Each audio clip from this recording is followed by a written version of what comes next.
O inimigo mais perigoso da fé não se veste de vermelho. Ele não grita slogans anticristãos, ele não destrói igrejas, nem queima imagens. Ele se senta no banco da frente, ele se ajoelha no altar. Ele sorri enquanto esvazia a cruz de seu significado. Esse é o inimigo que Jesus alertou, que Paulo descreveu, que os santos enxergaram, mas que muitos fingem não ver. A apostasia, a renúncia da religião ou de sua crença, abandono da fé, não a que vem de fora, mas a que cresce por dentro, aquela que começa com concessões sutis, com o medo de confrontar, com o desejo de agradar mais ao mundo do que a Deus. Por séculos, a igreja sobreviveu à espada, ao fogo, às guerras. Mas agora, o que ameaça a fé não é mais a perseguição, é a indiferença. Indiferença ao pecado, indiferença à verdade, indiferença à presença real de Cristo. O Cristo crucificado foi substituído por slogans motivacionais.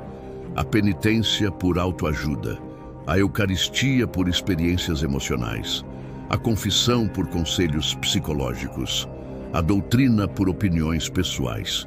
Não se trata de nostalgia, não é saudosismo litúrgico, é discernimento espiritual. O que está sendo perdido não é uma forma de celebrar, é a essência do que se crê.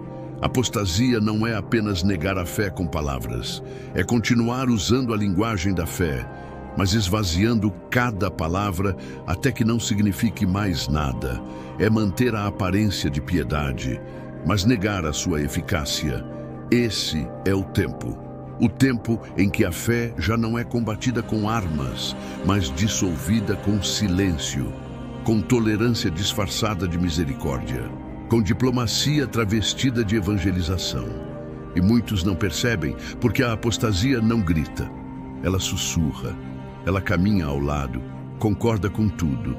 E quando menos se espera, assume o púlpito.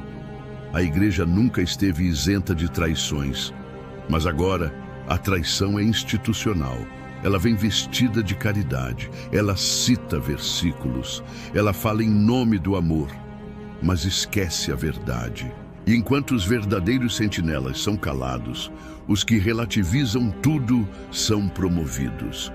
Esse é o cenário que se forma, não de perseguição aberta, mas de infiltração sorrateira. É sobre isso que falaremos agora. Porque a apostasia não está chegando, ela já chegou. A fé sempre enfrentou crises, dogmas contestados, hereges levantando dúvidas, impérios tentando calar o nome de Cristo. Mas o que vivemos agora é diferente. Não é uma heresia específica, é uma mudança de mentalidade, uma erosão lenta, interna, muitas vezes imperceptível, que corrói o alicerce da verdade. Quando São Paulo escreveu a Timóteo, ele não usou meias palavras. Nos últimos tempos, alguns abandonarão a fé, dando ouvidos a espíritos enganadores e a doutrinas de demônios. Não era uma metáfora, era uma descrição precisa do que viria. E o mais perturbador, ele disse que isso começaria dentro da própria comunidade cristã. A apostasia seria um fenômeno visível não nas ruas, mas nos púlpitos, não nos ataques externos, mas nas homilias diluídas, nas liturgias reinventadas, nas verdades adaptadas. A fumaça de Satanás, como declarou o próprio Papa Paulo VI em 1962, teria entrado no templo de Deus. E quando os fiéis notam, muitas vezes é tarde demais, porque a apostasia já foi naturalizada, já se tornou a norma, já se estabeleceu como o novo evangelho. Um evangelho que não confronta, não exige conversão, não fala em pecado, nem aponta para a eternidade. A missão da igreja deixou de ser anunciar a verdade e passou a ser manter o diálogo. E nisso se perdeu a urgência, se perdeu a clareza, se perdeu a cruz. Santos antigos previram esse tempo. Santo Afonso de Ligório falou sobre templos abandonados, sacerdotes em crise e fiéis desorientados. Padre Pio, em uma de suas cartas, dizia: haverá um tempo em que pastores se calarão por medo de perder o prestígio, e nesse silêncio, muitos serão enganados. E o mais inquietante, eles não perceberão que foram enganados. Porque a apostasia, quando atinge sua maturidade, não é percebida como erro, mas como evolução. O que antes era condenado passa a ser aceito. O que era sagrado vira folclore. O que era litúrgico torna-se espetáculo. É nesse ambiente que as palavras de Cristo se tornam ainda mais atuais. Quando o Filho do Homem vier, encontrará fé sobre a terra? Essa pergunta ainda ecoa. Você consegue perceber esse cenário? Já viu a fé sendo trocada por ideologias? A doutrina sendo diluída em discursos? Comente, porque a sua experiência pode iluminar quem ainda está cego. A igreja sempre teve seus Judas, mas nunca tantos ao mesmo tempo, e nunca tão bem posicionados. O inimigo agora veste batina, assina documentos, preside assembleias, sorri diante das câmeras, mas suas palavras carregam veneno destilado com diplomacia. Se o engano viesse com chifres, todos perceberiam, mas ele vem com paletó, com cargos eclesiásticos, com aplausos da mídia. E é por isso que Nossa Senhora apareceu, não uma vez, mas repetidamente, em La Salette, em Fátima, em Garabandal, em Akita, sempre com a mesma mensagem. A traição viria de dentro, e muitos pastores não estariam mais a serviço do Evangelho, mas de uma nova ordem religiosa sem Cristo, sem cruz e sem conversão. Em La Salette, a Virgem advertiu: Roma perderá a fé e se tornará a sede do anticristo. Uma frase desconcertante, difícil até de aceitar, mas que se tornou ainda mais inquietante com o passar dos séculos. Em Fátima, no famoso terceiro segredo, Lúcia viu um bispo vestido de branco caindo sob tiros e flechas em meio às ruínas de uma cidade destruída.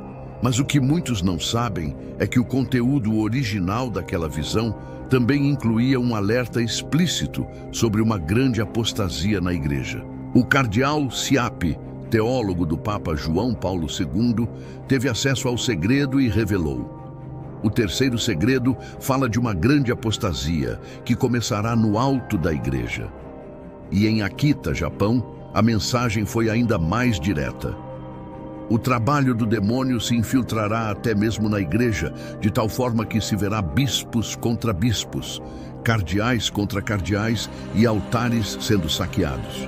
Não se tratava mais de simbologia, era uma radiografia do nosso tempo.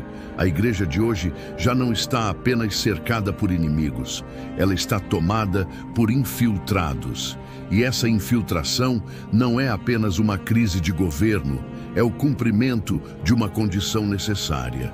Porque antes do fim, antes da revelação plena do mal, é preciso que o bem se enfraqueça, que a luz vacile, que o sal perca seu sabor.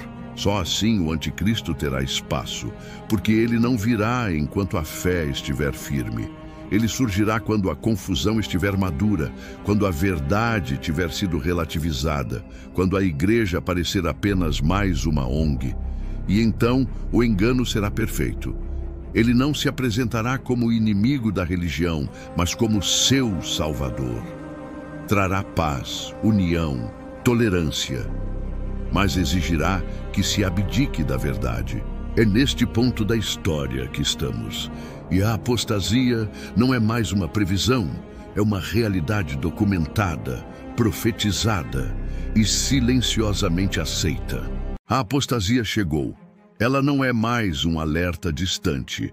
É o chão em que caminhamos, é o ar que respiramos dentro dos templos, é a normalização do erro vestido com a linguagem da misericórdia.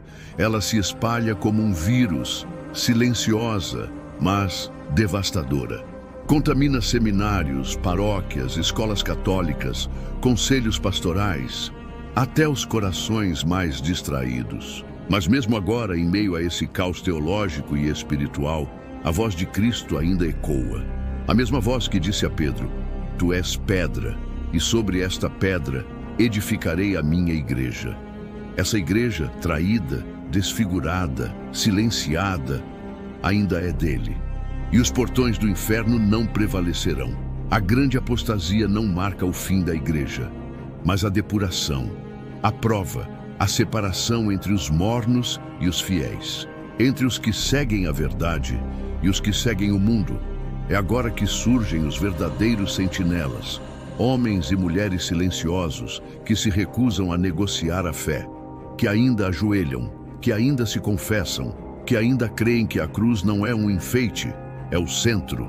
Talvez não estejam nos púlpitos, talvez não tenham seguidores, talvez não escrevam livros, mas são eles que mantêm acesa a chama, que sustentam a igreja enquanto ela parece ruir. E é por isso que essa série existe, para lembrar que mesmo nas trevas há luz e que há mais católicos despertando do que se imagina. Se você chegou até aqui, é porque algo dentro de você também já despertou. Então continue com a gente, inscreva-se no canal e caminhe conosco por essa trilha de revelações. Ainda há muito a ser dito, e o que está por vir é ainda mais surpreendente. Porque a apostasia não é o fim, ela é o prenúncio, e onde o erro transborda, a verdade triunfa com ainda mais força.